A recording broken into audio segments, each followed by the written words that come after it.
Bonjour mes amis. Maintenant, je vais parler sur le temps et cinématique. Le temps est cinématique.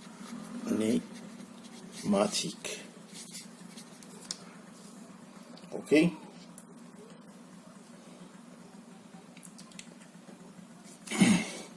On va faire une petite introduction.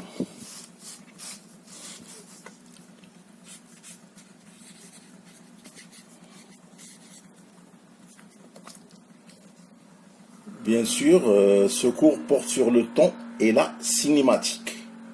Dans un premier temps, nous intéressons à la cinématique. C'est un chapitre dans la physique. Au point, c'est-à-dire à l'étude du mouvement d'un point matériel. Mouvement d'un point matériel. Indépendamment des forces qui en sont à l'origine. Puis, deux mouvements particuliers seront traités, le mouvement rectiligne et le mouvement circulaire. Donc, cinématique du point. Premièrement, cinématique du point. Référentiel d'étude. Pour simplifier l'étude du mouvement d'un objet, on l'assimile à un point matériel, tel que voiture, etc., qui est le centre d'inertie de cet objet. Ok?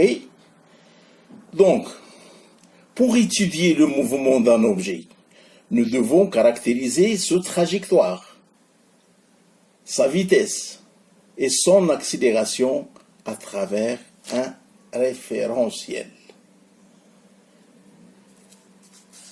Référentiel. Un référentiel est un objet ou un ensemble d'objets par rapport auquel on définit le mouvement d'objets et d'études dans l'espace et dans le temps. Ok? On associe à un différentiel un repère d'espace. Un repère d'espace. C'est-à-dire un point de vue qui permet d'indiquer la position du point à étudier, ainsi que un repère temporel, c'est-à-dire une horloge qui permet de donner une date à chaque position du point de vue. C'est-à-dire, on a une trajectoire qu'on assimile à X et le temps T1, T2, etc. Nous distinguons trois grandes différences. Premier point, si le référentiel a pour origine le centre de gravité de la Terre et que ses axes sont définis par rapport à trois étoiles, ok?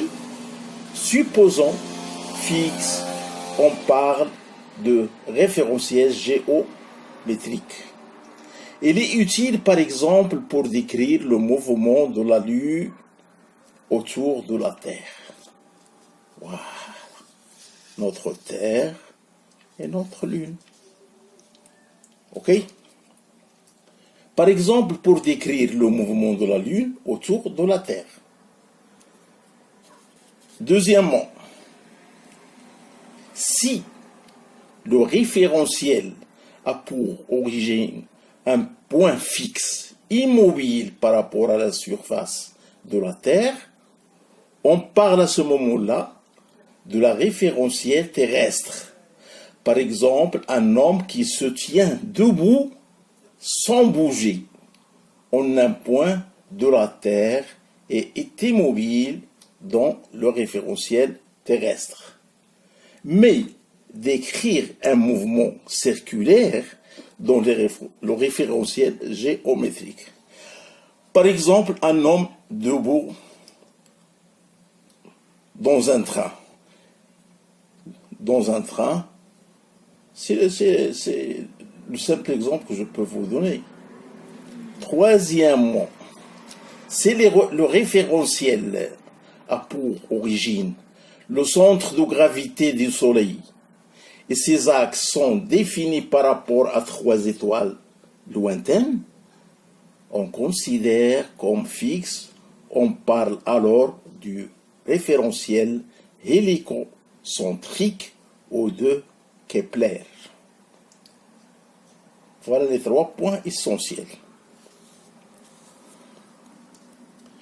Donc, pour décrire mathématiquement un mouvement, on associe au référentiel un repère et il est composé de plusieurs axes.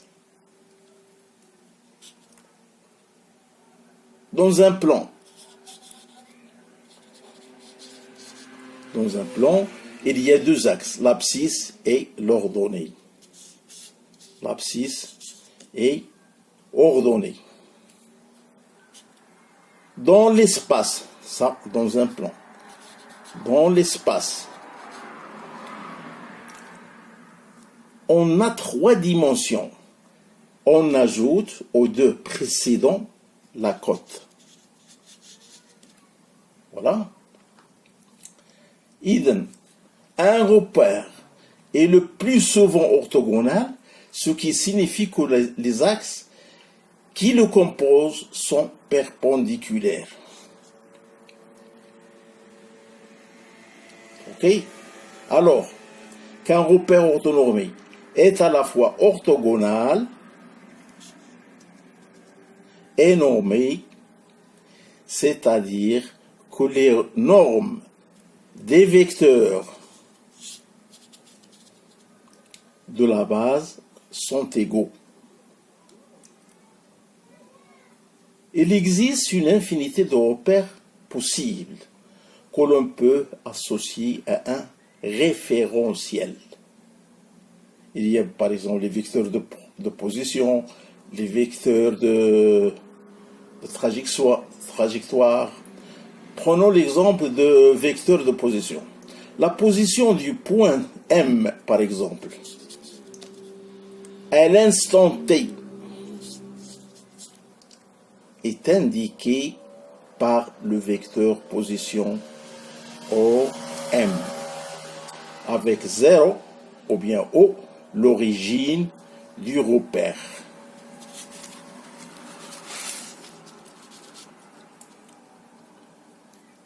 Passons à la trajectoire. La trajectoire du point M est l'ensemble des positions successives occupées au cours de son mouvement.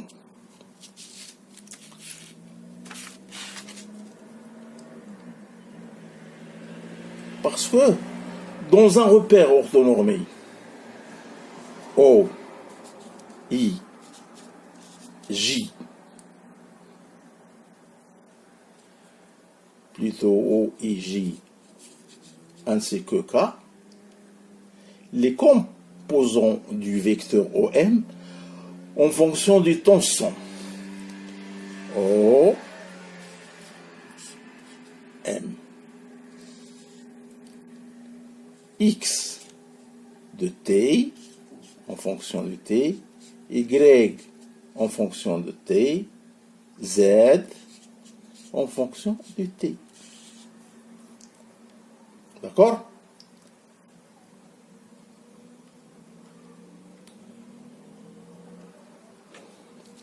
Donc, de cela, on conclut que X est égal à YT plus gamma.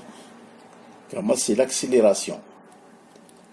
Ou bien, dans le premier temps, X est égal à YT plus V0T plus X0, la distance initiale.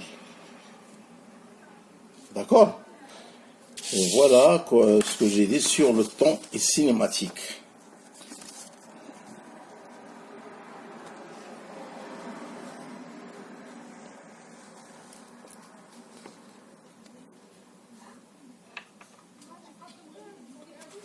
Voilà pour la cinématique. Alors, comme on a parlé sur la cinématique, on va parler sur dynamique. Toujours les mouvements.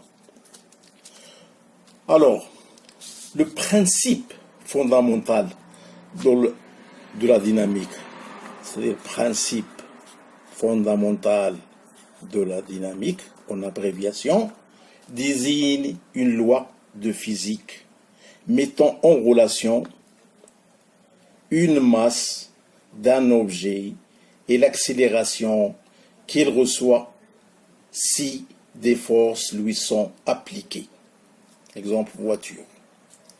On l'appelle aussi deuxième loi de Newton, ou bien relation fondamentale de la dynamique, ou bien on peut, une abréviation que je vais voir, RFD, relation fondamentale de la dynamique, ou bien principe fondamental de la dynamique. On peut également le voir comme découlant du principe des puissances virtuelles qui en est une formule duale. Ok? Alors, principe fondamental de la dynamique en translation, c'est-à-dire en mouvement. Il s'agit de la deuxième loi de Newton. Elle s'énonce ainsi dans un référentiel galiléen. L'accélération du centre d'inertie d'un système de masse constante et proportionnelle à la résultante des forces qu'ils ont subies. Voilà. Notre A comme le point d'objet est égal à 1 sur sa masse. OK? L'ensemble des forces I qui lui sont exercées. D'accord? Ou bien la somme des forces extérieures qui lui sont exercées est égale à M, la masse, fois l'objet en question. Dans F, comme j'ai dit, désigne les forces extérieures exercées sur l'objet. M, la masse intertielle qui se révèle égale à la masse gravitationnelle, voire principe d'équivalence des forces extérieures. La somme des forces extérieures, il est nulle. Notre A est l'accélération de son centre d'inertie qu'on note G. Le terme MA. Alors, le terme MA est parfois appelé quantité d'accélération. Ainsi, la force nécessaire pour accélérer un objet est le produit de sa masse et de son accélération. Ok? Plus la masse d'un objet est grande, plus grande est la force requise pour l'accélération à une vitesse. C'est-à-dire, plus la masse d'un objet est grande, et plus grande aussi, c'est la force requise pour l'accélération à une vitesse déterminée. On a un petit temps, c'est-à-dire qu'on a un laps de temps fixé. Quelle que soit la masse d'un objet, toute force nette, non nulle, qui lui est appliquée, produit une accélération.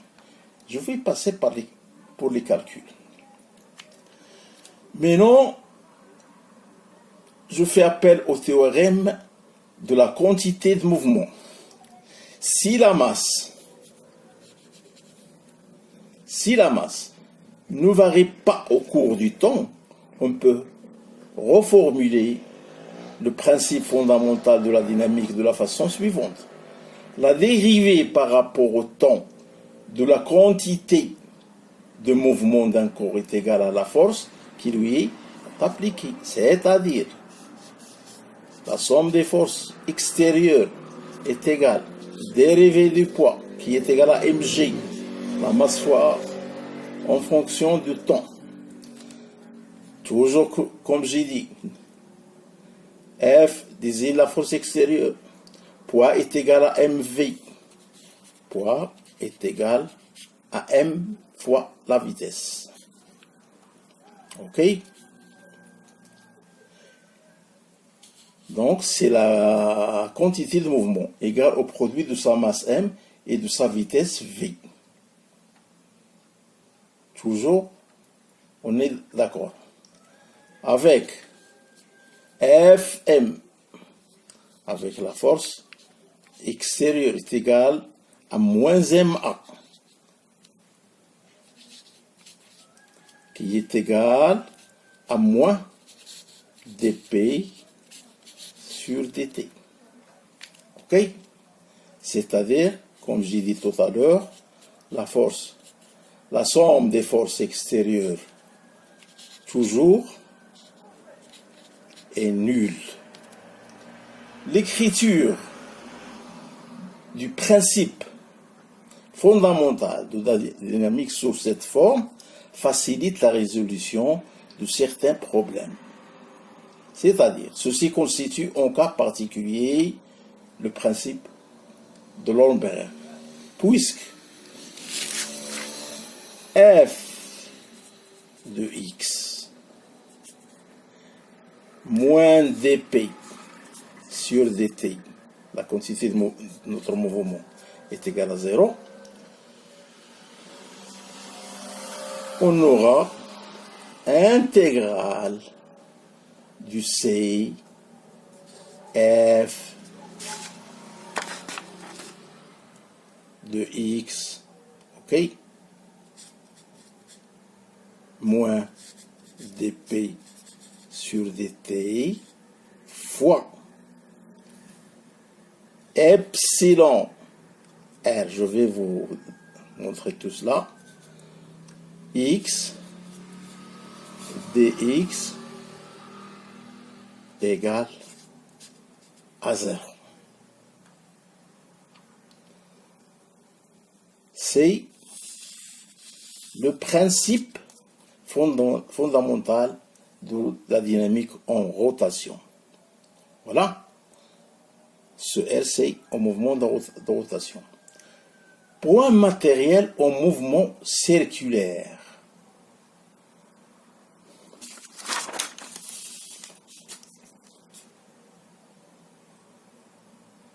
considérons un point matériel de A, de masse m, au mouvement plan circulaire. Sa trajectoire décrit un cercle et de rayon R. Le rayon, bien sûr, est toujours constant. Si l'on projette le principe fondamental de la dynamique sur l'axe tangentiel de la résultante des forces, on en déduit C égale G0 alpha. Ok?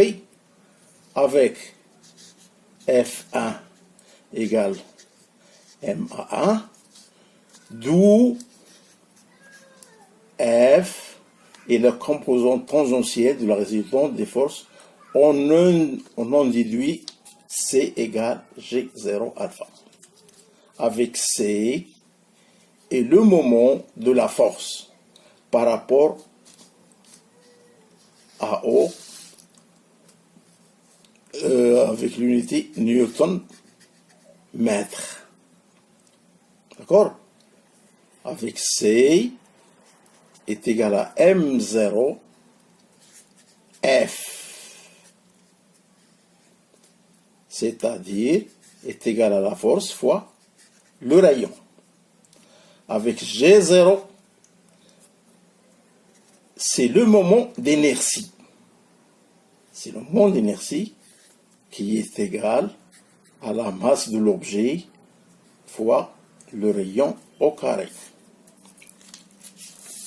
D'accord? Et bien sûr, alpha, c'est l'accélération angulaire du point matériel, son unité en radians par s seconde carré. Voilà. C'est tout ce que je peux dire sur ce chapitre, en gros. Et à bientôt.